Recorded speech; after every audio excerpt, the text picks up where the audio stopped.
Join me now to weigh in, representing Texas's 4th Congressional District, Congressman Pat Fallon. Congressman, I'm sure you've examined these videos of like hundreds of people just pouring through the border, getting on buses, and being transported to who knows where in the interior of this country.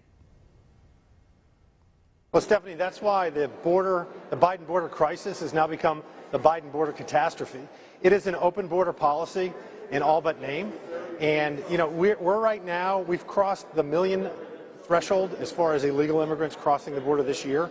The official count is about 800,000 through May, but we know June has increased even more, and God knows what July will be like. So it's time to address this and take it seriously and call it for what it is. It's an open border policy, and it's making Americans less safe.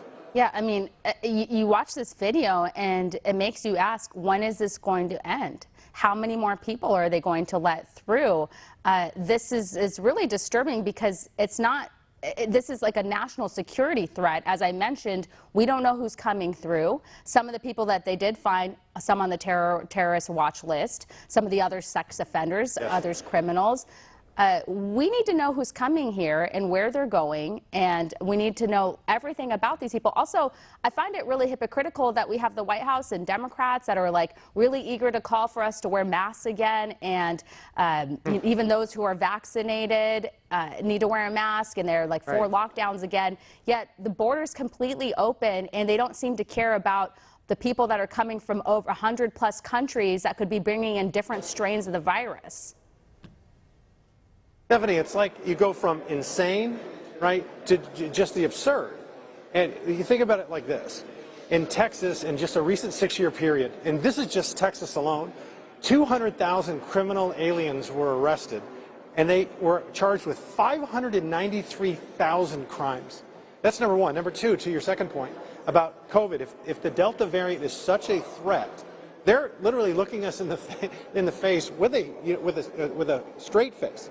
And they're saying to us, don't go to Britain, even if you're vaccinated, because we don't want the Delta variant to come here. But we're going to allow 200,000 folks crossing the southern border who we don't know who they are. They're not testing them once they get in. Sometimes they're in the country for 4 or 5 days before they're even tested. Many of those illegal immigrants are refusing the vaccine. And then the American taxpayers are underwriting their journey to Detroit and Seattle and to the interior of the United States. This is, and it's you know what it is too. It's sexual trafficking, and the American taxpayer is being compelled to pay for it, and Joe Biden is forcing this upon us. It's absolutely insane. No, totally insane. Speaking of insane, we have the January 6th commission hearing going on today. I've been watching it on and off. I didn't want to spend a lot of time on it because I know what this is. It's political theater. There's a reason why House Speaker Nancy Pelosi didn't want Congressman Jim Jordan or some of the other Republicans on this committee. She brought in all the Trump-hating Republicans, including Congressman Kissinger, who was sobbing today while he was talking. This guy's like totally unstable. What an embarrassment. I was there on January 6th, literally on the front lines. I was one of the last House members to leave. We were augmenting the Capitol Police. So let's call it what it really is. It was the January 6th Capitol riot. Nobody's been charged with insurrection. No, not one person's been charged with sedition or treason. It was a riot. Crowds and mobs. When a crowd becomes a mob, mobs are brainless, they're leaderless, and that's why they're dangerous. They do stupid things. So this caused $1.5 million worth of damage in one building over a 4-hour period, and now we've got impeachment 3.0 and a commission and more studying. But nobody's talking about the BLM or the Antifa riots, which caused $2 billion in damages, swept across 140 cities, lasted for weeks and in some cases months, and caused the deaths of 5 times the Americans than the Capitol riot. But that, they're silent because it doesn't fit into their narrative. So you're just right. This is political theater at its worst. Yeah, and again, not endorsing any of the crimes that were committed that day. I've made that clear on this show. Sure. Totally against it. No trespassing anyone who did anything to harm the Capitol or harm anyone. They should be held accountable. They are being held accountable. More than 600 arrests made. Everyone's being punished who was there.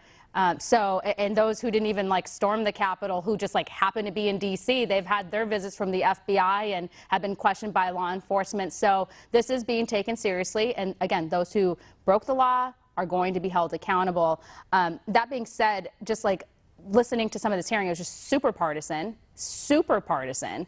And again, there's a reason why they brought in the Trump-hating Republicans. But like Kissinger, he's just such a disaster, and he comes in and he says, oh, well, you know, despite our political differences here, we can all get around this. Yeah, like all get around hating Trump and trying to blame Trump for a so-called insurrection that wasn't an insurrection. Yeah, it was a riot. Yeah, it shouldn't have happened. But was that President Trump's fault? No, he did not tell people to go storm the Capitol and commit crimes. He didn't do that. Well, you know, if there's a silver lining to what happened on January 6th, is that our friends across the aisle, the Democrats, have finally come to realize that riots are bad. We've known this all along. We condemn all political violence. The Republicans have been very consistent on this matter. I've condemned what happened on January 6th. But I don't think then, and I don't think today, that our republic, the strongest and longest republic in the world, was really threatened by folks that were armed with flagpoles, mace, and stolen podiums.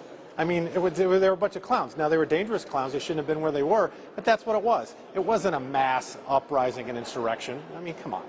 Yeah, and Liz Cheney, another disgrace. Maybe you like her. I'm not a fan of hers. I think she's very dishonest, and she'll have to pay the political consequences, if you will. I don't see a great political future for her anymore.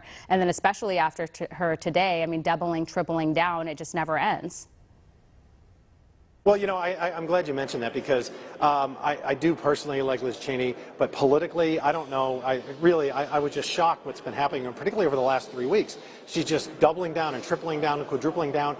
I came to Washington to fight against socialism, against Marxism, and fiercely for the American taxpayer and to protect our great republic. And I'm not here to do the work of the Democrats who coddle socialists and Marxists, and I'm not here to do the work of the mainstream media. But apparently some Republican members are. And that Adam, whatever his last name is, from Illinois, I think he's just auditioning for CNN. Yeah, I think so too. Or like Days of Our Lives or something. Maybe he wants to move over to acting or something. Yeah, one of the two.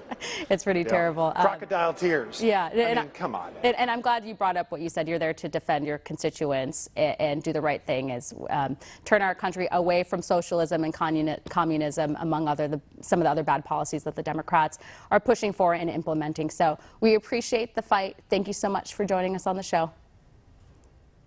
Thanks, Stephanie, for freedom. God bless. Thank you.